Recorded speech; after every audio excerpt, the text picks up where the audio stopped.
ನಮಸ್ತೆ, ನಿಮ್ಮ ಹೆಸರು? ನಮಸ್ಕಾರ ಅಣ್ಣ, ಅಂಜಲಿ ಅಂತ. ಅಂಜಲಿ, ಯಾವ ಊರವ್ರು ನೀವು? ರಾಯಚೂರು ಕಡೆಯವ್ರು. ರಾಯಚೂರಿಂದ ಇಲ್ಲಿ ಯಾರನ್ನ ಕರ್ಕೊಂಡ್ ಬಂದಿರಾ ಆಸ್ಪತ್ರೆಗೆ? ನಮ್ಮ ಯಜಮಾನ್ರ ಏನಾಗಿತ್ತಕ್ಕ? ಹಾರ್ಟ್ ಪ್ರಾಬ್ಲಮ್ ಆಗಿತ್ತಾ? ಅಡ್ಮಿಟ್ ಮಾಡಿದ್ದೀರಾ? ಅಡ್ಮಿಟ್ ನಿನ್ನೆ ಮಾಡಿದೀವಣ್ಣ. ನಮಗ್ ಗೊತ್ತಿರ್ಲಿಲ್ಲ. ಇಲ್ಲಿ ಊಟ ಎಷ್ಟು ದಿವಸದಿಂದ ಮಾಡ್ತಾ ಇದ್ರಿ? ಪಕ್ಕದ ಬೆಡ್ ಅವ್ರು ಹೇಳಿದ್ಮೇಲೆ ನಿನ್ನೆ ಕರ್ಕೊಂಡ್ ಬಂದಿದ್ರ ಅವರು. ನಿನ್ನೆ ಬೆಳಗ್ಗೆ ನಾಷ್ಟ ಮಾಡಿಲ್ಲ, ಮಧ್ಯಾಹ್ನ ಊಟ ಮಾಡಿದೀವಿ. ಬೆಳಿಗ್ಗೆ ಮಾಡಿಲ್ಲ ನಾಷ್ಟ? ಬೆಳಗ್ಗೆ ಗೊತ್ತಿರ್ಲಿಲ್ಲ. ಮಧ್ಯಾಹ್ನ ಊಟ ಮಾಡಿದೀವಿ. ತಿರ್ಗಾ ಮತ್ತೆ ಇವತ್ತು ಬೆಳಗ್ಗೆ ಮಾಡಿಲ್ಲ, ಮತ್ತೆ ಮಧ್ಯಾಹ್ನ ಬಂದಿದೀವಿ. ನಾಳೆಲಿಂದ ಇಲ್ಲೇ ಬಂದು ಊಟ ಮಾಡ್ತೀವಿ. ಇಲ್ಲಿರೋ ಗಂಟ ಇಲ್ಲಿ ಬಂದು ಮಾಡ್ತೀವಿ. ಊಟ ಚೆನ್ನಾಗಿ ಕೊಡ್ತಿದಾರಕ್ಕ? ಚೆನ್ನಾಗಿ ಕೊಡ್ತೀವಿ. ಏನೇನ್ ಕೊಟ್ಟಿದ್ದಾರೆ ಇವತ್ತು? ನಿನ್ನೆ ಚಪಾತಿ ರೈಸ್ ಬಾತ್ ಕೊಟ್ಟಿದ್ರು. ಇವತ್ತು ಪಲಾವ್ ಕೊಟ್ಟವ್ರೆ, ಮೊಸರು ಬಜ್ಜಿ, ಜಾಮೂನ್ ಕೊಟ್ಟವ್ರೆ. ಚಪಾತಿನೂ ಕೊಟ್ಟವ್ರೆ. ಇಷ್ಟೆಲ್ಲ ಐಟಮ್ ಫ್ರೀ ಆಗಿ ಕೊಟ್ಟಿದ್ದಾರೆ. ಇಷ್ಟೇ ಹೊರಗಡೆ ಊಟ ಮಾಡಿದ್ರೆ ಎಷ್ಟಾಯ್ತಿದಕ್ಕ ದುಡ್ಡು? ಆಗುತ್ತೆ ಅಣ್ಣ, 200-250 ಹಾಗೆ ಆಗುತ್ತೆ. ಈಗ ನಿಮ್ಮಂತವ್ರಿಗೆ, ತುಂಬಾ ಬಡವ್ರಿಗೆ, ಕಷ್ಟದಲ್ಲಿ ಇರೋರ್ಗೆ ಹೆಲ್ಪ್ ಆಗುತ್ತೆ ಅಲ್ವಾ? ಹೆಲ್ಪ್ ಆಗುತ್ತೆ, ಖುಷಿ ಆಯ್ತಣ್ಣ. ಈ ತರ ಎಷ್ಟು ಜನ ಬಂದಿದ್ವು ಅಷ್ಟು ಜನಕ್ಕೆ ಕೊಡ್ತಾರೆ ಅಂದ್ರೆ ಎಷ್ಟು. ಅದು ಹೌದು.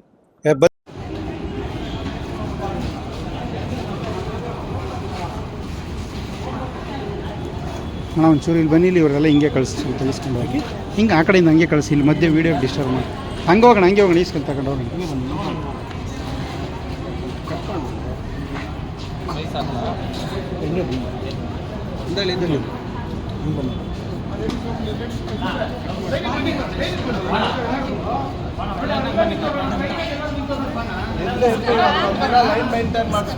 ಗೌಡ ಅಂತ ಹೇಳಿ. ಸರ್, ಏನ್ ಕಾರ್ಯಕ್ರಮ ನಡೀತಾ ಇದೆ ಇಲ್ಲಿ?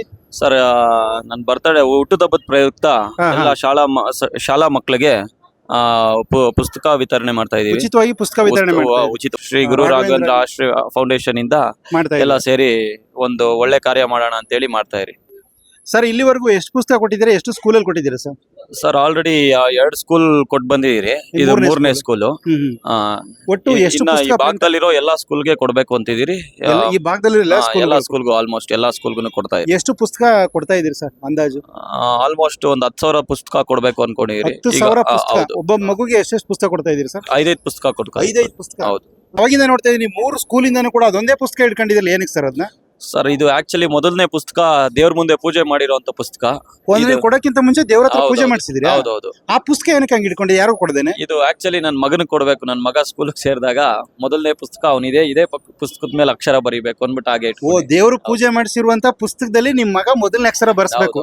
ಇನ್ನ ಸ್ಕೂಲ್ಗೆ ಸೇರ್ಸಿಲ್ಲ? ಇಲ್ಲ, ಇನ್ನ 1.5 ವರ್ಷ. ಅಂದ್ರೆ ನಿಮ್ಗೆ ಶಿಕ್ಷಣದ ಬಗ್ಗೆ ತುಂಬಾ ಆಸಕ್ತಿ ಇದೆ. ಡೆಫಿನೆಟ್ ಆಗಿ. ಟಾಕ್ಸ್ ವಿತ್ ಯು ಲೈಕ್ ಮಾಡಿ, ಶೇರ್ ಮಾಡಿ, ಸಬ್ಸ್ಕ್ರೈಬ್ ಮಾಡಿ. Thank you. ನಮ್ಮ ಟಾಕ್ಸ್ ವಿತ್ ಯು ಚಾನೆಲ್ ನೋಡ್ತಿರುವಂತ ಎಲ್ಲ ವೀಕ್ಷಕರು ಕೂಡ, ವೀಕ್ಷಕರೇ, ಬೆಂಗಳೂರಿನ ಒಂದು ತುಂಬಾ ಹೃದಯ ಭಾಗ ಅಂತಂದ್ರೆ ಜಯದೇವ ಆಸ್ಪತ್ರೆ. ಅಂದ್ರೆ ಕರ್ನಾಟಕ ಅಲ್ಲ, ಇಡೀ ಭಾರತ ದೇಶದಾದ್ಯಂತ ಜನ ಇಲ್ಲಿ ಬರ್ತಾರೆ. ಇಂಥ ಒಂದು ಬರುವಂತ ಜಾಗದಲ್ಲಿ ಶ್ರೀ ಗುರು ರಾಘವೇಂದ್ರ ಆಶ್ರಯ ಫೌಂಡೇಶನ್ ಅವರು ಇಲ್ಲಿ ಊಟವನ್ನ ಉಚಿತವಾಗಿ 100 ಜನಕ್ಕೆ ಉಚಿತವಾಗಿ 3 ವರ್ಷಗಳಿಂದ ನಿರಂತರವಾಗಿ ಕೊಡ್ತಾ ಇದ್ದಾರೆ. ಇವತ್ತು ನೋಡಿ ಎಷ್ಟು ಜನ, ಚಪಾತಿ ಆಗಿರ್ಬೋದು, ರೈಸ್ ಬಾತ್ ಆಗಿರ್ಬೋದು, ಜಾಮೂನು, ಈ ತರದ ಹಲವಾರು ಐಟಮ್ಗಳನ್ನ ಉಚಿತವಾಗಿ ಬಂದಂತವ್ರು ಎಲ್ಲರೂ ಕೂಡ ಫ್ರೀಯಾಗಿ ಕೊಡ್ತಿದ್ದಾರೆ. ಇಲ್ಲಿ ಆಸ್ಪತ್ರೆಗೆ ಬರೋರ್ಗೆ ಆಸ್ಪತ್ರೆಯಲ್ಲಿ ಪೇಷಂಟ್ ಊಟ ಕೊಡ್ತಾರೆ, ಜೊತೆಗೆ ಬರೋರ್ಗೆ ಊಟ ಸಿಗಲ್ಲ. ಅಂತವ್ರಿಗೋಸ್ಕರ ಇಲ್ಲಿ ಊಟವನ್ನ ಫ್ರೀಯಾಗಿ ಕೊಡ್ತಿದ್ದಾರೆ. ಕೊಡ್ತಿರೋರ್ನು ಮಾತಾಡ್ಸೋಣ, ತಿನ್ನೋರ್ನು ಕೂಡ ಮಾತಾಡ್ಸೋಣ, ಬನ್ನಿ. ಸರ್ ನಮಸ್ತೆ, ತಮ್ಮ ಹೆಸರು ಸರ್? ಸರ್ ನಮಸ್ತೆ, ನನ್ನ ಹೆಸರು ಪ್ರಶಾಂತ್ ಅಂತ. ಪ್ರಶಾಂತ್, ತುಂಬಾ ಪ್ರಶಾಂತವಾಗಿ ಇದ್ದೀರಾ ಸರ್. ಸರ್, ನಿಮ್ದೊಂದು ಸಂಸ್ಥೆ ಮುಖಾಂತರ ಇಲ್ಲಿ ಊಟ ಕೊಡ್ತಾ ಇದ್ರಿ, ಬೆಳಿಗ್ಗೆ ಪುಸ್ತಕ ಕೊಡ್ತಾ ಇದ್ರಿ. ಇದೇನ್ ನಿಮ್ ಸಂಸ್ಥೆ ಹೆಸರೇನು ಸರ್ ಇದು? ಸರ್, ನಮ್ಮ ಸಂಸ್ಥೆ ಹೆಸರು ಶ್ರೀ ಗುರು ರಾಘವೇಂದ್ರ ಆಶ್ರಯ ಫೌಂಡೇಶನ್ ಅಂತ ಸರ್. ಏನ್ ಸರ್ ಇದು ಇಷ್ಟೊಂದಿದೆ? ಶ್ರೀ ಗುರು ರಾಘವೇಂದ್ರ ಆಶ್ರಯ ಫೌಂಡೇಶನ್. ಹೌದು. ಆಶ್ರಯಕ್ಕೆ ಫೌಂಡೇಶನ್. ಇದ್ರಲ್ಲಿ ಏನೇನ್ ಕೆಲಸಗಳು ನಡೀತಾ ಇದೆ ಸರ್? ನಾವು FHE ಪ್ರೋಗ್ರಾಮ್ ಅಂತ, ಫುಡ್ ಹೆಲ್ತ್ ಮಹಿಳಾ ಸಂಘದವ್ರು ಎಜುಕೇಶನ್. ಮಹಿಳಾ ಸಂಘದವ್ರು ಹೇಳಿದಾಗ FSHE ಅಂತ ಹೇಳಿದ್ರೆ ಹೆಂಗಂದ್ರೆ ಏನ್ ಸರ್ ಅದು? ಸರ್, FHE ಅಂದ್ರೆ ಫುಡ್ ಹೆಲ್ತ್ ಎಜುಕೇಶನ್. ಇದು 3ಕ್ಕೆ ಸಪೋರ್ಟ್ ಮಾಡ್ತೀವಿ ಸರ್. ಇದು 3 ಮೇಲೆ ಕೆಲಸ ಮಾಡ್ತಾ ಇದ್ದೀವಿ. ಹೌದು. ಏನ್ ಸರ್ ಇದು 3 ಯಾರು ಕೊಡ್ತಾರೆ ಈ ತರ ಸರ್ವಿಸ್? ಸರ್, ಇದು 3ರಲ್ಲಿ ಈಗ ಫುಡ್ ಅಂದ್ರೆ ಗವರ್ಮೆಂಟ್ ಹಾಸ್ಪಿಟಲ್ಸ್ ಪೇಷಂಟ್ ಅಟೆಂಡರ್ಸ್ ಇರ್ತಾರಲ್ಲ, ಅವ್ರಿಗೆ ಕೊಡ್ತೀವಿ. ನಾವ್ ಒಂದು ಊಟ ಕೊಡೋದ್ರಿಂದ ಅವ್ರಿಗೆ ಏನ್ ಬೆನಿಫಿಟ್ ಆಗ್ತಾ ಇದೆ ಅಂದ್ರೆ, ಈಗ ಉದಾಹರಣೆಗೆ ಜಯದೇವದಲ್ಲಿ ಕೊಡ್ತಾ ಇದ್ದೀವಿ. ಹೌದು. ಅಲ್ಲಿ ಬರೋರ್ಗೆ ಯಾವ ತರ ಉಪಯೋಗ ಆಗ್ತಿದೆ ಸರ್? ಉಪಯೋಗ ಏನಾಗ್ತಾ ಇದೆ ಅಂದ್ರೆ, ಈಗ ಹೊರಗಡೆ ಮಧ್ಯಾಹ್ನದ ಊಟ 100 ರೂಪಾಯಿ ಇದೆ. ಈಗ ಹಾಸ್ಪಿಟ್ಲಿಗೆ ಬಂದ್ರೆ ಮಿನಿಮಮ್ 10 ದಿನ 15 ದಿನ ಅಂತ ಇರ್ತಾರೆ, ಇರ್ಲೇಬೇಕು. 10-15 ದಿನಕ್ಕೆ 1,500 ಆಗುತ್ತೆ. ಅದೇ ಒಂದು 15 ದಿನ ಊಟ ನಮ್ದವ್ರು 1,500 ನಮ್ ಕಡೆಯಿಂದ ಅವ್ರಿಗೆ ನಾವು ಸಹಾಯ ಮಾಡ್ದಂಗ ಅನ್ಸುತ್ತಲ್ಲ, ಆ ಒಂದು ಉದ್ದೇಶದಿಂದ ಸರ್. ಅಲ್ಲಿಗೆ ಜಯದೇವದಲ್ಲಿ ಊಟ ಕೊಡ್ತಿರಲ್ಲ ಸರ್? ಹೌದು. ಅಲ್ಲಿಗೆ ಎಲ್ಲೆಲ್ಲಿಂದ ಜನ ಬರ್ತಾರೆ, ಯಾವ ತರ ಜನ ಬರ್ತಾರೆ ಸರ್? ಇವತ್ತು ಜಯದೇವಗೆ ಆಲ್ ಓವರ್ ಇಂಡಿಯಾ ಇಂದ ಬರ್ತಾರೆ ಸರ್ ಜನ. ಕರ್ನಾಟಕದಿಂದ ಎಲ್ಲಾ ಮೂಲೆಗಳಿಂದ ಬರ್ತಾರೆ, ಪ್ರತಿಯೊಂದು ಡಿಸ್ಟ್ರಿಕ್ಟ್ ಇಂದ ಬರ್ತಾರೆ. 15 ದಿನ 1 ತಿಂಗಳಿರೋರು ಇರ್ತಾರೆ. ಇಂಥವ್ರಿಗೆ ನಮ್ ಕೈಲಾಗಿದ್ದೊಂದು ಚಿಕ್ಕ ಸಹಾಯ. ಸರ್ ಎಲ್ಲೆಲ್ಲಿಂದ ಯಾವ ತರ ಜನ ಬರ್ತಾರೆ ಸರ್ ಅಲ್ಲಿಗೆ? ಸರ್ ಯಾವ ತರ ಬರ್ತಾರೆ ಅಂದ್ರೆ ತೀರಾ ಬಡವ್ರು ಬರ್ತಾರೆ ಸರ್. ಹೆಂಗಿರುತ್ತೆ ಅಂದ್ರೆ ಅವ್ರಿಗೆ ಹೆಂಗೊಂದ್ ಉಳ್ಸ್ಕೊಂಡ್ ಬಿಡೋಣ ಗೌರ್ಮೆಂಟ್ ಹಾಸ್ಪಿಟಲ್ ಅಲ್ಲ, ಹೆಂಗೊಂದ್ ನಮ್ಗೆ ಪ್ರೈವೇಟ್ ಹಾಸ್ಪಿಟಲ್ ಹೋಗ್ತಾರೆ, ಇನ್ಶೂರೆನ್ಸ್ ಗಳಿರುತ್ತೆ, ಎಲ್ಲ ಕ್ಲೈಮ್ ಮಾಡ್ಕೊಂತಾರೆ. ಗೌರ್ಮೆಂಟ್ ಹಾಸ್ಪಿಟಲ್ ಅಲ್ಲಿ BPL ಕಾರ್ಡ್ ಇರೋರು ಬರ್ತಾರೆ, APL ಇರೋರು ಬರ್ತಾರೆ. ಇನ್ನ ಹೊರಗಡೆ ದೇಶಗಳಿಂದ ಬಂದ್ರೆ, ಅದರ್ ಸ್ಟೇಟ್ಸ್ ಇಂದ ಬಂದ್ರೆ ಹೆಂಗ್ ಬರ್ತಾರೆ, ಏನೋ ಎಮರ್ಜೆನ್ಸಿ ಆಂಬುಲೆನ್ಸ್ ಮಾಡ್ಕೊಂಡ್ ಬಂದ್ಬಿಡ್ತಾರೆ. ಬಟ್ಟೆಗೂ ಇರಲ್ಲ, ಏನಕ್ಕೂ ಇರಲ್ಲ, ದುಡ್ಡು ಇರಲ್ಲ. ಅಂತವ್ರಿಗೆ ನೀವು ಕೊಡ್ತಾರ ಊಟ ಇದಾಗ್ತಿದೆ. ಹೌದು. ಓಕೆ, ಇದು ಎಷ್ಟು ವರ್ಷದಿಂದ ಹಿಂಗ್ ಊಟ ಕೊಡ್ತಾ ಇದ್ದೀರಾ ಸರ್? ಸರ್ ಊಟ ಕೊಡಕ್ ಸ್ಟಾರ್ಟ್ ಮಾಡಿ 3 ವರ್ಷ ಆಯ್ತು ಸರ್. 3 ವರ್ಷದಿಂದ ನಿರಂತರವಾಗಿ ಕೊಡ್ತಾ ಇದ್ದೀರಾ? ಹೌದು ಸರ್. ಒಂದ್ ದಿನಕ್ಕೆ ಎಷ್ಟು ಜನ ಊಟ ಕೊಡ್ತೀರಾ ಸರ್? ಸರ್ ಒಂದ್ ದಿನಕ್ಕೆ ನಾವು ಸ್ಟಾರ್ಟ್ ಮಾಡಿದಾಗ ಸ್ಟಾರ್ಟಿಂಗ್ 500 ಜನ ತನಕ ಕೊಡ್ತಾ ಇದ್ವಿ. ಸ್ಟಾರ್ಟಿಂಗ್ 500 ಜನಕ್ಕೆ? ಈಗ 350-400 ಜನಕ್ಕೆ ಕೊಡ್ತಾ ಇದೀವಿ. 350ರಿಂದ 400 ಜನಕ್ಕೆ ಆಗುತ್ತೆ. ಏನೇನ್ ಊಟ ಕೊಡ್ತೀರಿ ಸರ್? ಸರ್ ನಾವು ಚಪಾತಿ ಆಗತ್ತೆ, ರೈಸ್ ಬಾತು, ಅನ್ನ ಸಾಂಬಾರು, ವೆರೈಟೀಸ್ ಆಫ್ ಫುಡ್ ಕೊಡೋದು. ಅಲ್ಲ, ಎಲ್ಲಾ ಕಡೆ ನಾವು ನೋಡಿದ್ವಿ ರೈಸ್ ಬಾತು ಅಥವಾ ಅನ್ನ ಸಾಂಬಾರ್ ಕೊಟ್ಬಿಡ್ತಾರೆ. ಚಪಾತಿನೂ ಕೊಡ್ತೀರಾ? ಸರ್ ಚಪಾತಿನೂ ನಮಗೊಬ್ರು ಸ್ಪಾನ್ಸರ್ ಮಾಡ್ತಾ ಇದಾರೆ. ಚಪಾತಿನೂ ನಾವ್ ಮಾಡೋ ಕೆಲ್ಸ ನೋಡಿ ಅವ್ರುನು ನಿಮ್ ಜೊತೆ ನಾವು ಕೈ ಜೋಡಿಸ್ತೀವಿ ಅಂತ ನಿಮ್ಗೆ ಕೊಟ್ಬಿಡ್ತಾರೆ. ಈಗ 1 ವರ್ಷದಿಂದ ಅವರು ಮಾಡ್ತಾ ಇದಾರೆ ಸಪೋರ್ಟ್. ಚಪಾತಿ ಫ್ರೀ ಆಗಿ ಮಾಡ್ತಾ ಇದಾರೆ, ಸಪೋರ್ಟ್ ಮಾಡ್ತಿದ್ದಾರೆ. ಅಂದ್ರೆ ನೀವು ಮಾಡ್ತಾ ಇರೋ ಕೆಲಸ ನಿಮ್ಗೆ ಸ್ಯಾಟಿಸ್ಫೈ ಆಗ್ಬಿಟ್ಟಿದೆ ಸರ್? ತುಂಬಾ ಸರ್. ಈಗ ಊಟ ಕೊಡ್ತಿರಲ್ಲ ಸರ್, ಈಗ ಜಯದೇವ ಆಸ್ಪತ್ರೆ ಒಂದೇ ಹತ್ರ ಕೊಡ್ತೀರಾ, ಇನ್ನೆಲ್ಲಾರು ಕೊಡ್ತೀರಾ ಸರ್? ಸರ್ ಜಯದೇವ ಪರ್ಮನೆಂಟ್ ಆಗಿ ಕೊಡ್ತಾ ಇದೀವಿ. ನಿಮಾನ್ಸು ಇಲ್ಲಿ ರಾತ್ರಿ ಹೊತ್ತಲ್ಲಿ ಕೊಡ್ತೀವಿ. ಶನಿವಾರ, ಹೌದೌದು, ಶನಿವಾರ ಭಾನುವಾರ ಇಂದಿರಾ ಗಾಂಧಿ ಹಾಸ್ಪಿಟ್ಲ್ ಹತ್ರ. ಆಮೇಲೆ ಮಿಕ್ಕಿದ್ ನಮ್ ಕೈಲಾಗಿದ್ ಪಬ್ಲಿಕ್ ಸರ್ವಿಸ್ ಮಾಡ್ಕೊಂಡಿದೀವಿ ಸರ್. ಸರ್ ಅದಲ್ದೇನೆ ಇವತ್ತು ಪುಸ್ತಕ ವಿತರಣೆ ಮಾಡ್ತಾ ಇದ್ರಿ. ಹೌದು. ಅದೇನ್ ಕಾರಣಕ್ಕೆ ಸರ್? ಇವತ್ ಪುಸ್ತಕ ವಿತರಣೆ ಅಂದ್ರೆ ನಾವು ಆಲ್ಮೋಸ್ಟ್ ವರ್ಷಕ್ಕೆ 1-2 ಸತಿ ಮಾಡ್ತೀವಿ. ನಮ್ಮ NGO ಕಡೆಯಿಂದ ನೋಟ್ಬುಕ್ಸ್ ಅಂತ ಕೊಡ್ತಾ ಇರ್ತೀವಿ. ಇವತ್ತು ಸ್ಪೆಷಲ್ ಆಗಿ ಏನ್ ಮಾಡಿದ್ದು ಅಂದ್ರೆ, ಇವತ್ತು ನಮ್ ಫ್ರೆಂಡ್ ಅವ್ರ ಹುಟ್ಟದಬ್ಬ. ಅವ್ರ ಹೆಸರು ಸರ್? ಶ್ರೀನಿವಾಸ್ ಗೌಡ ಅಂತ. ಶ್ರೀನಿವಾಸ್ ಗೌಡ, ಅವ್ರದ್ದು ಹುಟ್ಟದಬ್ಬ. ಹೌದು. ಅವ್ರ ಹುಟ್ಟದಬ್ಬದ ಪ್ರಯುಕ್ತವಾಗಿ ಇವತ್ತು ಪುಸ್ತಕ ಸ್ಕೂಲ್ಗಳಿಗೆ ಹೋಗಿ ಕೊಡ್ತಿದ್ರಲ್ಲ ಸರ್? ಇವತ್ತು ಸ್ಕೂಲ್ಗಳಿಗೆ ಹೋಗಿ ಅವ್ರು 50,000 ಬುಕ್ಸ್ ಕೊಡೋಣ ಅಂತ ಡಿಸೈಡ್ ಮಾಡಿದ್ದಾರೆ. 50,000? ಹೌದು. ಅಂದ್ರೆ ಏನ್ ಬುಕ್ಸ್, ನೋಟ್ ಬುಕ್ ಅಥವಾ ಬುಕ್ಸ್ ಗಳ ಕೊಡ್ತಾರೆ sir? Note books sir, note books. ಹೌದು, ಒಬ್ಬೊಬ್ಬರಿಗೆ 5-5 ಬುಕ್ಸ್ ಅಂತ. ಒಂದೊಂದು ಮಕ್ಕಳಿಗೆ 5-5 ಬುಕ್, 50,000 ಬುಕ್ ಕೊಡ್ತಾರೆ. 50,000 ಬುಕ್ಸ್ ಕೊಡ್ತಾ ಇರೋದು. ಅಬ್ಬಬ್ಬಬ್ಬ. ಅಂದ್ರೆ ಎಲ್ಲಿ ಬೆಂಗಳೂರಲ್ಲಿ? ಇಲ್ಲ ಸರ್, ಇವಾಗ ಬೆಂಗಳೂರು ಅಲ್ಲಿ ಅಷ್ಟು ಕೊಡೋ ಮಟ್ಟಕ್ಕಿಲ್ಲ. ನಾವು BTM ಅಲ್ಲಿ ಸುತ್ತಮುತ್ತಲು ಇರೋ ಗೌರ್ಮೆಂಟ್ ಸ್ಕೂಲ್ಸ್. ಈಗಾಗಲೇ ಎಷ್ಟು ಸ್ಕೂಲ್ ಕೊಟ್ಟಿದ್ದೀರಾ ಸರ್? ಸರ್ ಇವತ್ತು 7 ಸ್ಕೂಲ್ ಕೊಟ್ಟಿದೀವಿ. ಇವತ್ತು ಒಂದೇ ದಿನಕ್ಕೆ? ಹೌದು, 7 ಸ್ಕೂಲ್ ಕೊಟ್ಟಿದೀವಿ. ಅಂದ್ರೆ ಅಲ್ಲಿ ರಿಸೀವ್ ಮಾಡ್ಕೊತಾ ಇದ್ರೆ ಟೀಚರ್ ಗಳೆಲ್ಲ? ಸರ್ ಮಾಡ್ಕೊಂತ ಇದ್ದಾರೆ, ಬಿಕಾಸ್ ನೋಟ್ ಬುಕ್ಸ್ ಯೂಸ್ ಆಗುತ್ತಲ್ಲ ಸರ್. ಇನ್ನೊಂದ್ 2-3 ತಿಂಗಳಿಗೆ ಎಕ್ಸಾಮ್ಸ್ ಎಲ್ಲ ಇದೆ. ಹೌದೌದು. ಇಂಥ ಟೈಮ್ ಅಲ್ಲಿ ಅವ್ರಿಗೆ ತುಂಬಾ ಯೂಸ್ ಆಗುತ್ತೆ. ಈಗ ಅದಕ್ಕೋಸ್ಕರ ಮಾಡ್ತಾ ಇರೋದು. ಈಗ ಇಲ್ಲಿವರೆಗೂ ಎಷ್ಟು ಪುಸ್ತಕ ಕೊಟ್ಟಿರ್ಬೋದು ಸರ್? ಸರ್ ಇವತ್ತು ಸುಮಾರು 7-8 ಸಾವಿರ ಬುಕ್ಸ್ ಕೊಟ್ಟಿದೀವಿ ಸರ್. ಒಂದ್ ದಿನಕ್ಕೆ 8 ಸಾವಿರ ಇವತ್ತು ಕೊಟ್ಟಿದೀವಿ. ಒಟ್ಟು 50,000 ಪುಸ್ತಕ ಕೊಡಬೇಕು. ಹೌದು. ಒಂದೊಂದ್ ಸ್ಕೂಲ್ ಅಲ್ಲಿ ಈಗ ಒಂದೊಂದ್ ಸ್ಕೂಲ್ ಅಲ್ಲಿ 300 ಜನ ಇದ್ದಾರೆ, 400 ಜನ ಇದ್ದಾರೆ. ಈಗ 5 ಬುಕ್ಸ್ ಅಂದ್ರೆ 300 ಜನಕ್ಕೆ 1,500 ಅಲ್ಲೇ ಆಯ್ತು. ಹೌದೌದು. ಈಗ ಒಂದು 50,000 ಜನಕ್ಕೆ ಪುಸ್ತಕ ಕೊಡ್ತಾರೆ. ಇಲ್ಲಿವರೆಗೂ 5 ವರ್ಷದಿಂದ ಹೇಳಿದ್ರಲ್ಲ ಸರ್, ಊಟ ಎಷ್ಟು ಜನ ಕೊಟ್ಟಿರ್ಬೋದು? 5 ವರ್ಷ ಇಲ್ಲ, 3 ವರ್ಷ. 3 ವರ್ಷ ಸಾರಿ. ಹೌದು. 3 ವರ್ಷದಿಂದ ಎಷ್ಟು ಜನ ಊಟ ಕೊಟ್ಟಿರ್ಬೋದು ನೀವು? ಸರ್ 3 ಲಕ್ಷ ಜನ ಮೇಲೆ ಊಟ ಮಾಡಿರ್ತಾರೆ ಅಂತ ಅನ್ಕೊಂಡಿದೀವಿ. ಮಾಡಿರ್ತಾರೆ. 3 ವರ್ಷಕ್ಕೆ 3 ಲಕ್ಷಕ್ಕೂ ಹೆಚ್ಚು ಜನಕ್ಕೆ ಮಾಡಿರ್ತಾರೆ ಸರ್. ಅಲ್ಲ ಸರ್, ಈಗ ನೀವು ಇದಿಷ್ಟೆಲ್ಲ ಮಾಡ್ತಾ ಇದೀರಲ್ಲ, ಇದಕ್ಕೆ ನಿಮ್ಗೆ ಹಣ ಎಲ್ಲಿಂದ ಬರುತ್ತೆ ಸರ್? ಇದಕ್ಕೆ ಹಣ ಎಲ್ಲಿಂದ ಬರುತ್ತೆ ಅಂದ್ರೆ, ಫಸ್ಟ್ ನಾನು ಹೇಳ್ಕೊಂಡೋದು ಅಂದ್ರೆ ನನ್ ಬಿಸ್ನೆಸ್. ನೀವು ಬಿಸ್ನೆಸ್ ಮಾಡ್ತೀರಾ? ಹೌದು, ನಂದು ಬಿಸ್ನೆಸ್ ಮಾಡ್ತೀರಾ ಸರ್? ನಂದು ಕೆಫೆ ಇದೆ, ಗ್ರೀನ್ ಸ್ಪಾಟ್ ಕೆಫೆ ಅಂತ. ಗ್ರೀನ್ ಸ್ಪಾಟ್ ಕೆಫೆ ಅಂತ. ಆಮೇಲೆ supreme glass car wash centre ಇದೆ. ರಿಯಲ್ ಎಸ್ಟೇಟ್ ಮಾಡ್ತೀವಿ. ಹೌದು. ಅಲ್ಲ ಸರ್, ಇಂತ ಒಳ್ಳೆ ಬಿಸ್ನೆಸ್ 3 ಇಟ್ಕೊಂಡು ನೀವು ಇಂತ ಸೇವೆ ಮಾಡುವಂತ ಕೆಲಸ ನಿಮ್ಗೆ ಯಾಕೆ ಇಷ್ಟ ಸರ್? ಸರ್ ಸೇವೆ ಮಾಡೋದು ಕೆಲಸ ಏನಕ್ಕೆ ಇಷ್ಟ ಅಂದ್ರೆ, ಫಸ್ಟ್ ನನಗೆ ನೆಮ್ಮದಿ ಮುಖ್ಯ ಜೀವನದಲ್ಲಿ. ಆಮೇಲೆ ಹಣ ಇದ್ರೆ ಬರುತ್ತಲ್ಲ ಸರ್? ಸರ್ ಹಣ ಇದ್ರೆ ನೆಮ್ಮದಿ ಬರುತ್ತೆ ಅನ್ನೋದು ಸುಳ್ಳು ಸರ್. ಸರ್ ಹಣ ಇದ್ದವನೆಲ್ಲ ನೆಮ್ಮದಿಯಾಗಿ ಯಾವನು ಇಲ್ವಲ್ಲ ಸರ್. ಸರ್ ಹಂಗಾಗಿದೆ, ಜಗತ್ತೆಲ್ಲ ಇಷ್ಟು ಹೊಡೆದಾಡ್ತಿತ್ತು. ಅಲ್ಲ, ಹಣ ಇದ್ದವ್ರು ಯಾರು ನೆಮ್ಮದಿಯಾಗಿ ಇಲ್ವಲ್ಲ ಸರ್. ನಾವ್ ಅನ್ಕೊಂಡಿದೀವಿ ಸರ್. ಸಾಕಷ್ಟು ಹಣ ಬಂದಾಗ ನಿಮ್ಗೆ ಅನುಭವ ಆಗಿದ್ಯಾ ಸರ್? ಅನುಭವ ಖಂಡಿತ ಆಗಿದೆ. ನೋಡಿ, ನನ್ನ ಹತ್ರ ನಾನು ಎಷ್ಟೋ ದುಡ್ಡು ನೋಡಿದೀನಿ. ಅವತ್ತೊಂದ್ ದಿನಕ್ಕೆ ನನಗೆ ಸಿಗೋದೇನ್ ಗೊತ್ತಾ? ಇವತ್ತು ನೀವೇ ನೋಡಿದ್ರಿ, ಊಟ ತಿಂದಾಗ ಎಷ್ಟ್ ಜನ ಏನೆಲ್ಲ ಹೇಳಿದ್ರು, ಹರಿಸ್ತಾ ಇದ್ರು ತುಂಬಾ. ಅದಕ್ಕಿಂತ ಇನ್ನೇನ್ ಬೇಕು? ಆಮೇಲೆ ನಾವು ಸತ್ತಾಗ ಏನ್ ಎತ್ಕೊಂಡು ಹೋಗ್ತೀವಿ ಸರ್? 6ಕ್ಕೆ 3. 6ಕ್ಕೆ 3 ಏನು ಎತ್ಕೊಂಡು ಹೋಗಲ್ಲ. ಇವತ್ ನೋಡಿ ನಮ್ಗೆ ಪುನೀತ್ ರಾಜ್ಕುಮಾರ್ ಅವರು ನಮ್ಗೆ ತುಂಬಾ ಇಷ್ಟ. ಕರೆಕ್ಟ್. ನಿಮ್ಮ ವ್ಯಾನ್ ಅಲ್ಲಿ ಒಂದ್ ಕಡೆ ಪುನೀತ್ ರಾಜ್ಕುಮಾರ್ ಫೋಟೋ, ಒಂದ್ ಕಡೆ ರಾಘವೇಂದ್ರ ಸ್ವಾಮಿ ಫೋಟೋ ಇಟ್ಟಿದ್ದೀರಾ, ಹೌದು, ಹಾಕೊಂಡಿದ್ದೀರಾ ಕಾರಲ್ಲಿ.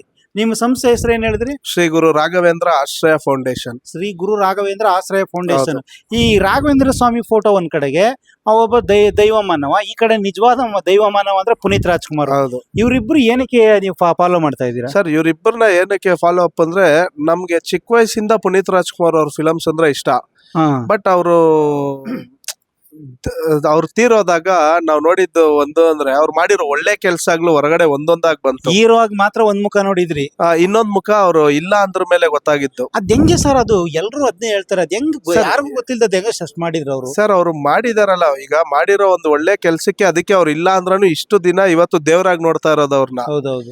ಇವತ್ ನಾವು ಅವ್ರು ಇಲ್ಲ ಅಂದಾಗ, ನಾನ್ ಮೊದಲದಾಗಿ 10,000 ಜನಕ್ಕೆ ನಾನು ಫಸ್ಟ್ ಕೊಟ್ಟಿದ್ದು ಅವ್ರ ಸಮಾಧಿ ಹತ್ರನೇ. ಏನ್ 10,000 ಊಟ ಕೊಟ್ಟಿದ್ದು? ಊಟ 10,000 ಜನಕ್ಕೆ ಊಟ ಕೊಟ್ಟು. 10,000 ಜನಕ್ಕೆ ಮೊದಲನೇ ದಿನ ಬೆಂಗಳೂರಲ್ಲಿ ನಾವು ರಾಯರ್ ಮಠದಲ್ಲಿ ಫಸ್ಟ್ ಬ್ಲಾಂಕೆಟ್ಸ್ ಎಲ್ಲ ಪ್ರೋಗ್ರಾಮ್ಸ್ ಎಲ್ಲ ಕೊಟ್ಟು ಬ್ಲಾಂಕೆಟ್ಸ್ ಎಲ್ಲ ಮಾಡಿ ಅವೆಲ್ಲ ಮಾಡ್ತೀರಾ? ಆಮೇಲೆ ಬಂದಿದ್ದೆ ಅನ್ನದಾನ ಅಂತ ಸ್ಟಾರ್ಟ್ ಮಾಡಿದ್ದು ಫಸ್ಟ್ ಇಲ್ಲೇ. Okay okay. ಪುನೀತ್ ರಾಜ್ಕುಮಾರ್ ಸಮಾಧಿಯಲ್ಲಿ. ಅಲ್ಲಿಂದ ಶುರುವಾಗಿದ್ದು ಇಲ್ಲಿವರೆಗೂ ನಡ್ಕೊಂಡ್ ಬರ್ತಾ ಇದೆ, ಮುಂದೇನು ನಡೆಯುತ್ತೆ. ನಿಮ್ ಕಾಣದಂಗೆ ಏನೋ ಆ ಶಕ್ತಿ, ಪುನೀತ್ ರಾಜ್ಕುಮಾರ್ ಶಕ್ತಿ ನಿಮ್ ಹಿಂದೆ ಇದೆ ಅನ್ಸುತ್ತೆ. ನಡೆಸ್ತಾ ಇದೆ ಸರ್. ಅಲ್ವಾ? ನೋಡಿ, 3 ವರ್ಷಕ್ಕೆ 3 ಲಕ್ಷಕ್ಕೂ ಜನಕ್ಕೂ ಊಟ ಕೊಡ್ತೀರಿ ಅಂತಂದ್ರೆ ಏನ್ ಸಾಧ್ಯ? ನಾವು ಒಂದು ಫ್ರೀ ಆಂಬುಲೆನ್ಸ್ ಕೊಟ್ಟಿದೀವಿ ಸರ್. ಆಂಬುಲೆನ್ಸ್ ಎಲ್ಲಿಗೆ ಸರ್? ನಾವು ಜಯದೇವ್ ಹಾಸ್ಪಿಟಲ್ ಅಲ್ಲೇ ಫ್ರೀ ಆಂಬುಲೆನ್ಸ್ ಮಾಡಿದ್ವಿ, ಫ್ರೀ ಸರ್ವಿಸ್. ಈಗ ನೋಡೋರ್ ಬೇಜಾರು ಮಾಡ್ಕೋದು, ಕೆಲವ್ರಿಗೆ ಅನ್ನಿಸ್ಬೋದು ಎಂತ ಹುಚ್ಚ ಮರ ಇವನು, ಇಷ್ಟೊಂದು ಸಂಪಾದನೆ ಇಟ್ಕೊಂಡು ಇಷ್ಟೊಂದು ಸೇವೆ ಮಾಡ್ತಾರ ಅನ್ಕೋತಾರೆ. ನೀವು ಊಟ ಕೊಡೋದಲ್ದೇ ಜಯದೇವ ಅಂತ ದೊಡ್ಡ ಸಂಸ್ಥೆಗೆ ಆಂಬುಲೆನ್ಸ್ ಕೊಟ್ಟಿದ್ದೀರಾ. ಹೌದು, ಟ್ರಾನ್ಸ್ಪೋರ್ಟ್ ಮಿನಿಸ್ಟ್ರೇ ಬಂದು ಲಾಂಚ್ ಮಾಡಿದ್ರು, ರಾಮಲಿಂಗ ರೆಡ್ಡಿ ಸಾಹೇಬ್ರು. ರಾಮಲಿಂಗ ರೆಡ್ಡಿ ಸರ್ ಇನಾಗ್ರೇಟ್ ಮಾಡಿ. ಅಂದ್ರೆ ಯಾವ ತರ ಸರ್ ಅಲ್ಲಿ? ಅದ್ ಸರ್, ನಮ್ದು ಯಾವ ತರ ಸರ್ವಿಸ್ ಅಂದ್ರೆ, ಈಗ ನೋಡಿ, ಈಗ ಎಷ್ಟೋ ಜನಕ್ಕೆ ದುಡ್ಡಿರಲ್ಲ, ಈಗ ಸತ್ತೋಗ್ಬಿಟ್ಟಿರ್ತಾರೆ. ಎಷ್ಟೋ ಜನ ಅವ್ರ ತಾಲಿ ಕೂಡ ಅಡಮಾನ ಮಡಗ್ಬಿಟ್ಟು ಅವ್ರು ಡೆಡ್ ಬಾಡಿ ತಗೊಂಡೋಗಿರೋ ಪರಿಸ್ಥಿತಿಗಳು ಇಂಥದೆಲ್ಲ ನೋಡಿದೀವಿ. ನೋಡಿದಾಗ ನಮ್ಗೆ ಅನ್ಸಿದ್ ಒಂದೇ ಒಂದು, ಏನಿದೆ ಒಂದು ಆಂಬುಲೆನ್ಸ್, ಒಂದ್ ಸರ್ವಿಸ್. ಈಗ ಜಯದೇವ ಇಂದ ನಿಮಾನ್ಸ್ಗೆ ಕಳಿಸ್ತಾರೆ, ಅಲ್ಲಿಂದ ಏನೋ ಒಂದು ಟ್ರೀಟ್ಮೆಂಟ್ ಇರುತ್ತೆ, ಅಲ್ಲಿಂದ ಅಲ್ಲಿಗೆ 1,000 ರೂಪಾಯಿ ಇಸ್ತಾರೆ. ನಮ್ ಫೌಂಡೇಶನ್ ಇಂದ ಅವ್ರ ಖುಷಿಗೆ ಏನಾದ್ರು ಕೊಟ್ರೆ ಡೀಸೆಲ್ ಕೊಡ್ಬೋದು, ನಾವಿಲ್ಲ ಅನ್ನಲ್ಲ. ಇಲ್ಲ ಅಂದ್ರೆ ನಮ್ಗೆ ಯಾವ್ದೇ ಫೋನ್ ಬಂದ್ರು ನಮ್ ಗಾಡಿ ಕಳಿಸ್ತಾ ಇರ್ತೀವಿ. ನಿಮ್ ಗಾಡಿ ಅಂದ್ರೆ ಎಲ್ಲಿರುತ್ತೆ ಸರ್? ನಿಮ್ ಗಾಡಿ? ಸರ್, ನಮ್ ಗಾಡಿ ಇಲ್ಲೇ ಇರುತ್ತೆ ಸರ್. ಇಲ್ಲೇ ಇರುತ್ತೆ, ಫೋನ್ ಮಾಡ್ರೆ ಪಟ್ಟ ಅಂತ ಹೋಗಿ ಕಳಿಸ್ತೀವಿ. ನಮ್ ಡ್ರೈವರ್ ಇದಾರೆ, ಕಳಿಸ್ತೀವಿ. ಆಸ್ಪತ್ರೆಯಿಂದ ತುಂಬಾ ಅಂದ್ರೆ ಕಡುಬಡ ಸ್ಥಿತಿ, ಏನು ಏನು ಮಾಡಕ್ ಆಗದಿರೋ ನಮ್ ಕೈಯಲ್ಲಿ ಆಗಿದ್ದು ಸರ್ವಿಸ್ ನಾವ್ ಮಾಡ್ತಾ ಇದೀವಿ. ಅಂದ್ರೆ ಆಸ್ಪತ್ರೆಯವರು ಗೊತ್ತು ಯಾರು ಕಳಿಸ್ಬೇಕು ಅಂತ ಕಳಿಸ್ಕೊಡ್ತಾರ. ಆಸ್ಪತ್ರೆಯಲ್ಲಿ ಪಾಪ ಅವರು ಇವ್ರ ಹತ್ರ ಏನು ಇಲ್ಲ, ಪಾಪ ಬಿಲ್ ಕಟ್ಟಕ್ ಆಗಿಲ್ಲ ಅಂತ ಪರಿಸ್ಥಿತಿಯಲ್ಲಿ ಇದಾರೆ ಅಂತ ಅವರೇ ಹೇಳ್ತಾರೆ. ಆಗ ಆಂಬುಲೆನ್ಸ್ ಕಳ್ಸಿಕೊಡ್ತೀವಿ, ಅಂತ ಟೈಮಲ್ಲಿ ಕಳ್ಸಿಕೊಡ್ತೀವಿ. ಈಗ ಇಲ್ಲಿವರೆಗೂ ಆಂಬುಲೆನ್ಸ್ ಸರ್ವಿಸ್ ಎಷ್ಟು ಜನ ಕೊಟ್ಟಿರ್ಬೋದು ಸರ್ ನೀವು? ಸರ್, ಇಲ್ಲಿವರೆಗೂ 150 ದಾಟಿರ್ಬೋದು ಸರ್. 150 ಜನಕ್ಕೆ 150 ಜನಕ್ಕೆ ದಾಟಿರ್ಬೋದು. ಅದಕ್ಕೊಂದು ಡ್ರೈವರ್ ಇರ್ತಾರೆ. ಹೌದು. ಅದಕ್ಕೊಂದು ಪೆಟ್ರೋಲ್ ಡೀಸೆಲ್ ಬೇಕು. ಹೌದು. ಈಗ ಬರೀ ಬೆಂಗಳೂರು ಮಾತ್ರ ಓಡಾಡಿದ್ರೆ, ಅಕಸ್ಮಾತ್ ಒಂದೊಂದು ಟೈಮು ಬೇರೆ ಊರಿಗೆ ಕರ್ಕೋಬೇಕಾದ್ರೆ ಅದರ್ ಸ್ಟೇಟ್ಸೇ ಹೋಗಿದೆ ಸರ್. ಫ್ರೀ ಆಗಿ ಡೀಸೆಲ್ಗೆ ಹಾಕಿದ್ದಾರೆ. ಒಬ್ಬೊಬ್ರು ಡೀಸೆಲ್ ಕೊಟ್ಟಿದ್ದಾರೆ, ಸರ್ ಡೀಸೆಲ್ಗಾದ್ರೂ ಇಟ್ಕೊಳ್ಳಿ ಅಂತ. ಡ್ರೈವರ್ಗೆ ಟೀ ಕಾಫಿ ಖರ್ಚು ಅಂತ ಅನ್ಬಿಟ್ಟು ಏನೋ ಕೊಟ್ಟಿದ್ದಾರೆ. ನಮ್ ಕೈಯಲ್ಲಿ ಆಗಿದ್ದು ಡೀಸೆಲ್ಗೂ ಮಾಡಿದ್ದಾರೆ. ಎಲ್ಲಾನು ನಾನೇ ಮಾಡ್ತೀನಿ ಅನ್ನೋದು ಸುಳ್ಳು. ಅಂದ್ರೆ ಕೆಲವರು ನಿಮ್ ಸೇವೆ ನೋಡಿ ಯಾರೋ ಮಾಡೋರು, ಸಪೋರ್ಟ್ ಮಾಡೋರು ಮಾಡಿದ್ದಾರೆ. ಹಂಗ್ ಮಾಡಿದ್ರೆ ಯಾರಿಗೂ ಏನ್ ಬೇಡ ಅನ್ನೋದೇ, ನೀವಾಗಿ ಯಾರನ್ನು ಕೇಳೋದಿಲ್ಲ. ನಾನಾಗಿ ಯಾರನ್ನು ಕೇಳಲ್ಲ ಸರ್. ಅದೇ ಸರ್, ನೀವ್ ಹೇಳಿದ್ರೆ ಈಗ ಇಷ್ಟೊಂದೆಲ್ಲ ಒಳ್ಳೆ ಕೆಲಸ ಮಾಡ್ತಾ ಇದ್ದೀರಾ. ಯಾರು ಒಂದ್ ಸ್ಪಾನ್ಸರ್, ಒಂದ್ ಬರ್ತಡೇ, ನಿಮ್ ಫ್ರೆಂಡ್ ಅಂತ ಏನೋ ಮಾಡಿದ್ರಿ, ಅವ್ರ ಬರ್ತಡೇನೋ ಆನಿವರ್ಸರಿನೋ ಸದ್ದಾ ಕಾರ್ಯನೋ ಏನೇ ಇದ್ರೆ ಅವ್ರ ಏನೋ ಬಂದ್ ಮಾಡ್ಕೊಳಕ್ ಮಾಡ್ಕೋಬಾರ್ದು ಅಂತೀರಾ? ಸರ್, ಮಾಡ್ಕೊಳ್ಬಹುದು ಸರ್, ಖಂಡಿತ. ಇನ್ನ ಆ ತರ 10 ಜನ ಬಂದ್ರೆ ನಮ್ಗೆ ಇನ್ನ ಸಂತೋಷನೇ. ಇನ್ನು ಮುಂದುವರ್ಸೋಣ ಸರ್, ಇನ್ನ ದೊಡ್ಡ ಮಟ್ಟಕ್ಕೆ ಮುಂದುವರ್ಸೋಣ. ಬಟ್ ಯಾರು ಬರ್ದೇರು ನೀವೇ ನಡೆಸ್ಕೊ ಹೋಗ್ತಾ ಸರ್, ಖಂಡಿತ ನನ್ ಕೈಯಲ್ಲಿ ಆದಷ್ಟು ನಡೆಸ್ತೀನಿ ಸರ್. ಎಲ್ ತನಕ ದೇವ್ರು ನಡೆಸ್ತಾರೋ ಅಲ್ಲಿ ತನಕ ನಾವು ನಡ್ಸ್ಕೊಂಡು ಹೋಗ್ತೀವಿ. ಅಲ್ಲ, ನೀವು ರಾಘವೇಂದ್ರ ಸ್ವಾಮಿ ಭಕ್ತರು ಅಥವಾ ಪುನೀತ್ ರಾಜ್ಕುಮಾರ್ ಒಂದು ಅನ್ಯಾಯ ಅಂತ ಹೇಳಿ ಈ ತರ ಗಡ್ಡ ಕೂದಲು ಬಿಟ್ಬಿಟ್ಟಿದ್ದೀರಾ? ಇಲ್ಲ ಸರ್, ಮನೆಯಲ್ಲಿ ಪ್ರೆಗ್ನೆಂಟ್ ಇದಾರೆ. ನಿಮ್ಮ ಶ್ರೀಮತಿ, ನಮ್ಮ ವೈಫ್ ಅವರು. ನೋಡ್ತಾ ಇರೋ ಎಲ್ಲರ ಆಶೀರ್ವಾದ ನಿಮ್ಮ ಹುಡ್ತಾ ಇರುವಂತ ಮಗ ಅಥವಾ ಮಗಳು ನಿಮ್ಮ ಮಿಸಸ್ಗೆ ಆರೈಕೆ ಮಾಡ್ಲಿ. ಯಾಕಂದ್ರೆ ನಾನು ಅನ್ಕೊಂಡಿ ನೀವ್ ಈ ತರ ಇಷ್ಟೊಂದು ಸೋಷಿಯಲ್ ಸರ್ವಿಸ್ ಮಾಡೋರು ಒಂದ್ ರೀತಿ ಹಂಗೆ ಆಗ್ಬಿಡ್ತಾರೆ, ಗಡ್ಡ ಮೀಸ ಬಿಟ್ಕೊಂಡು ಒಂದ್ ರೀತಿ ದೇವದಾಸನ್ ತರ ಇರ್ತಾರೆ. ನಾನು ಅದ ಅನ್ಕೊಂಡೆ. ನಿಮ್ಗೆ ಆಶೀರ್ವಾದ ಸಿಕ್ಲಿ ಸರ್. ಅಂದ್ರೆ ಇಷ್ಟೊಂದೆಲ್ಲ ಸರ್ವಿಸ್ ಎಲ್ಲ ಮಾಡ್ತಾ ಇದಾರೆ ಸರ್. ಒಂದ್ ದಿನಕ್ಕೆ ಎಷ್ಟು ಖರ್ಚು ಬರ್ಬೋದು ಸರ್ ನಿಮ್ಗೆ? ಸರ್, ನನಗೆ ಈಗ ಒಂದ್ ದಿನಕ್ಕೆ 7-8 ಸಾವಿರ ರೂಪಾಯಿ ಖರ್ಚು ಬರುತ್ತೆ. ಒಂದೊಂದ್ ದಿನ 10,000 ಬರುತ್ತೆ. ಊಟ ತಿಂಡಿ ಬಾಡಿಗೆ ಮತ್ತೆ ಇದು ಯಾವ್ದು ಎಲ್ಲ ಅಡಿಗೆದು ಅದೆಲ್ಲ ಸೇರಿ. ಆಮೇಲೆ ನಮ್ ಫ್ರೆಂಡ್ಸ್ ಅವರು ಇವರು ಸಪೋರ್ಟ್ ಮಾಡ್ತಾರೆ. ನಮ್ ಸುತ್ತಮುತ್ತಲು ಏನೋ 4 ಜನ ಸಪೋರ್ಟ್ ಮಾಡ್ತಾರೆ ಸರ್. ಅದು ನಿಮ್ಗೆ ಗೊತ್ತಿರೋರು ಅಷ್ಟೇ. ನಮ್ಗೆ ಗೊತ್ತಿರೋರು 4 ಜನ ಮಾಡ್ತಿದಾರೆ ಸಪೋರ್ಟ್, ಮಾಡಿಲ್ಲ ಅಂತಲ್ಲ ನಾವು ಸುಳ್ಳು ಹೇಳ್ಬಾರ್ದು. ಅವ್ರ ಕೈಯಲ್ಲಿ ಆಗಿದ್ದು. ಆಮೇಲೆ ದುಡ್ಡಿಂದ ಸಪೋರ್ಟ್ ಮಾಡಕ್ ಆಗ್ದಿರ ಇರ್ಬೋದು ನನ್ನ ಫ್ರೆಂಡ್ ಸರ್ಕಲ್ ಅಲ್ಲಿ.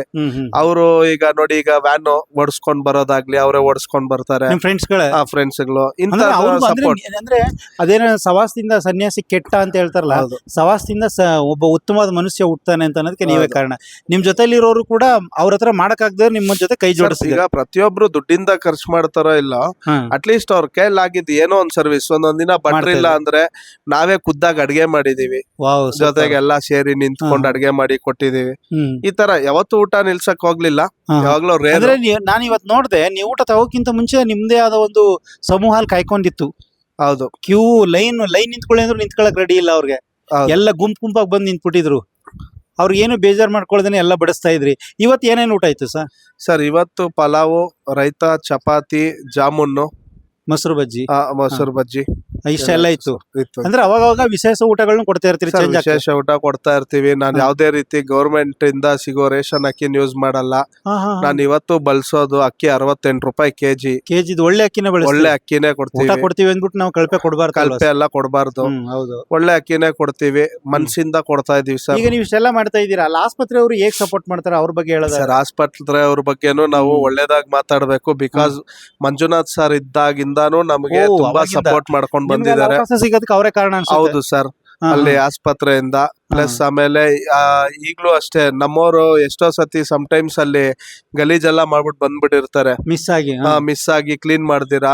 ಹಾಸ್ಪಿಟ್ಲ್ ಅವರೇ ಎಲ್ಲ ಕ್ಲೀನಿಂಗ್ ಎಲ್ಲ ಮಾಡ್ತಾರೆ, ಸ್ಟಾಫ್ಸ್ ತುಂಬಾ ಸಪೋರ್ಟ್ ಮಾಡ್ತಾರೆ. ಅವರು ಕೂಡ ನಿಮ್ಗೆ ಸಪೋರ್ಟ್ ಮಾಡ್ಕೊಂಡು ಬೆಂಬಲವಾಗಿದ್ದಾರೆ ಸರ್. ನಿಮ್ ಒಬ್ಬರಿಂದ ಆಗ್ತಾ ಇಲ್ಲ ಪಾಪ, ಅವರು ಸಪೋರ್ಟ್ ಮಾಡಿ. ಬಿಕಾಸ್ ಯಾಕಂದ್ರೆ ಈಗ ಅಲ್ಲಿ ಎಲ್ಲ ಅನ್ನ ಚೆಲ್ಲಿರುತ್ತೆ, ಅದು ಇದು ಡಸ್ಟ್ಬಿನ್ ಹಾಕಿರ್ತಾರೆ. ಈಗ ಅದೆಲ್ಲ ಕ್ಲೀನ್ ಮಾಡೋದಲ್ಲ ಅವರೇ ಪಾಪ, ಹಾಸ್ಪಿಟಲ್ ಸಿಬ್ಬಂದಿಗಳು. ಆಮೇಲೆ ಅಲ್ಲಿರೋರು ಸಿಬ್ಬಂದಿಗಳು, ಸೆಕ್ಯೂರಿಟಿ ಆಗಿರ್ಬೋದು, ಕೆಲವು ಸ್ಟಾಪ್ ಅಲ್ಲಿ ಕೆಲಸ ಮಾಡೋರು ಬಂದು ಊಟ ಮಾಡ್ತಾರೆ. ಹೌದು, ಮಾಡ್ತಾರೆ ಸರ್. ಅವರು ಬಂದು ನಾವು ನೋಡ್ತೀವಿ ಐಡಿ ಕಾರ್ಡ್ ಹಾಕೊಂಡಿರಲ್ಲ ಬಂದು. ಮಾಡ್ತಾರೆ. ಅಂದ್ರೆ ನೀವು ಮಾಡ್ತಿರೋ ಕೆಲಸ ನಿಮಗೆ ಸ್ಯಾಟಿಸ್ಫೈ ಆಗಿದೆ ಸರ್? ತುಂಬಾ ಸರ್. ಅಂದ್ರೆ ಇದೇನಾದ್ರು ಒಂದು ತೋರಿಕೆ, ಕೆಲವರು ಇರ್ತಾರೆ ಎಲೆಕ್ಷನ್ ನಿಂತ್ಕೊಳ್ಳೋಕೆ ಅಥವಾ ಏನೋ ಒಂದು ಉದ್ದೇಶಕ್ಕೋಸ್ಕರ ಇರ್ತಾರೆ, ಆ ತರದ್ ಏನಾದ್ರು ಉಂಟಾ? ಅಥವಾ ನಿಮ್ದು ಸರ್ವಿಸ್ ಮಾಡಿ ಎಲೆಕ್ಷನ್ ನಿಲ್ಬೇಕು ಅನ್ನೋ ಉದ್ದೇಶ ಎಲ್ಲ ಇಲ್ಲ. ನಮ್ಗೇನು ಅಂದ್ರೆ ನಮ್ ಕೈಲಾಗಿದ್ದು ಒಳ್ಳೇದ್ ಮಾಡ್ಕೊಂಡ್ ಹೋಗೋಣ. ನಾಳೆ ದಿನ ನಾನಿಲ್ಲ ಅಂದ್ರೂ ಇವತ್ ನಮ್ ಬಾಸ್ ಹೆಸರು ಏನು ಇದೆ ಅದ್ರಲ್ಲಿ ಅಟ್ಲೀಸ್ಟ್ ಒಂದ್ 5% ಅಷ್ಟು ಸಂಪಾದನೆ ಮಾಡೋಣ ಅನ್ನೋದಷ್ಟೇ ಉದ್ದೇಶ. ಕೂಡ ಈ ಪುನೀತ್ ರಾಜ್ಕುಮಾರ್ ಕಳ್ಕೊಂಡು ನಾವು ಹಲವಾರು ವರ್ಷಗಳೇ ಆಯ್ತು. ಎಷ್ಟೋ ಜನ ಆ ದಿನ ಅವ್ರ ಬರ್ತಡೇ ದಿನ ಬಂದಾಗ ಮಾತ್ರ ನಡೀತದೆ. ಆದ್ರೆ ನೋಡಿ, ನಿಮ್ ಬಾಸ್ ಅಂತ ಇದ್ದೀರಾ, ಅದಕ್ಕೆ ಅವ್ರ ಹೆಸರನ್ನ ಇದುವರೆಗೂ ಉಳಿಸ್ಕೊ ಬರ್ತಾ ಇದ್ದೀರ ನೀವು. ಒಟ್ಟು ನೀವು ಅವ್ರ ಆದರ್ಶವನ್ನ ಯಾವತ್ತೂ ಹಿಂದಿಕ್ಕಿಲ್ಲ, ಯಾವತ್ತು ಹಿಂದಿಟ್ಟಿಲ್ಲ, ಮುಂದೇನು ಅಷ್ಟೇ ಹಿಂದಿಡೋದು. ಮಾಡ್ಬೇಕು ಅನ್ಕೊಂಡಿರೋವರೆಗೂ ಮಾಡ್ತೀವಿ ಸರ್. ನಾವಿಲ್ಲ ಅಂದ್ರ ಮೇಲೆ ಏನಾಗತ್ತೋ ಗೊತ್ತಿಲ್ವಲ್ಲ. ಇರೋವರೆಗೂ ನಾವು ಗ್ಯಾರಂಟಿ ಕೊಡ್ಬೋದು.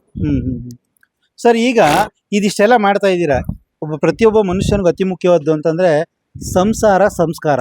ಹೌದು, ನೀವು ಮಾಡ್ತಾ ಇರೋದು ಸಂಸ್ಕಾರ. ಹೌದು, ಅದಕ್ಕೆ ಬೆಂಬಲವಾಗಿ ನಿಮಗೆ ನೆಮ್ಮದಿ ಕೊಡೋದು ಸಂಸಾರ. ಆ ಸಂಸಾರ ನಿಮ್ಮನ್ನ ಹೇಗ ಒಪ್ಕೋತಾ ಇದೆ? ಇದನ್ನೆಲ್ಲ ಸಹಿಸ್ಕೋತಾರ ಅಥವಾ ಅವ್ರಿಗೆಲ್ಲ ಇಷ್ಟ ಇದೆಯಾ? ಇಲ್ಲ ಸರ್, ತುಂಬಾ ಅವ್ರು ಇಷ್ಟ ಇದೆ. ನಮ್ಮ ಮನೆಯಲ್ಲಿ ಅಷ್ಟೇ, ಯಾರೇ ಬರ್ಲಿ, ಹೌದು, ಯಾರೇ ಬರ್ಲಿ ಏನಾದ್ರೂ ಇದ್ರೆ ಕೊಡೋದು, ಮಾಡೋದು, ಈ ತರಾನೇ ನಮ್ಮ ಮನೆಯಲ್ಲಿ ನಾವ್ ಹೇಳ್ಕೊಟ್ಟಿರೋದು. ಮನೆಯಲ್ಲಿ ಏನು ತೊಂದರೆ ಇಲ್ಲ ಸರ್. ಅಂದ್ರೆ ಒಳ್ಳೆ ಮಡದಿನ ಸಿಕ್ಕಿದ್ದಾರೆ, ಒಳ್ಳೆ ತಂದೆ ತಾಯಿ ಇದಾರೆ, ಸುತ್ತಮುತ್ತಲು ಚೆನ್ನಾಗಿದೆ, ಫ್ರೆಂಡ್ಸ್ ಎಲ್ಲ ಸರಿಯಾಗಿದೆ, ಒಂದು ಗ್ಯಾಂಗ್ ಇದೆ ನಿಮ್ ಸುತ್ತ ಜೊತೆಗೆ ಬರೋರು, ಸಪೋರ್ಟ್ ಮಾಡ್ತಾ ಇದಾರೆ. ಆ ಒಂದು ಸಪೋರ್ಟ್ ಇಂದ ಇವೆಲ್ಲ ಮಾಡಕ್ ಸಾಧ್ಯ. ಹೌದು ಸರ್. ಹೌದೌದು ಸರ್. ಈಗ ಕೊನೆಯದಾಗಿ ಏನ್ ಹೇಳಕ್ ಇಷ್ಟಪಡ್ತೀರಾ ಸರ್? ಸರ್, ಕೊನೆಯದಾಗಿ ಹೇಳಕ್ ಏನ್ ಇಷ್ಟಪಡ್ತೀನಿ ಅಂದ್ರೆ, ಮೊದ್ಲು ಪ್ರತಿಯೊಬ್ರು ಮನುಷ್ಯನ್ಗೆ ಗೌರವ ಕೊಡೋದ್ ಕಲಿಯೋಣ. ಬಡವನೋ ಶ್ರೀಮಂತನೋ ಪ್ರತಿಯೊಬ್ಬನಿಗೂ ಬೆಲೆ ಕೊಡೋಣ. ಆಮೇಲೆ ಅವ್ರ ಕೈಯಲ್ಲಾಗಿದ್ ಸಹಾಯ ಅವ್ರು ಮಾಡ್ಲಿ.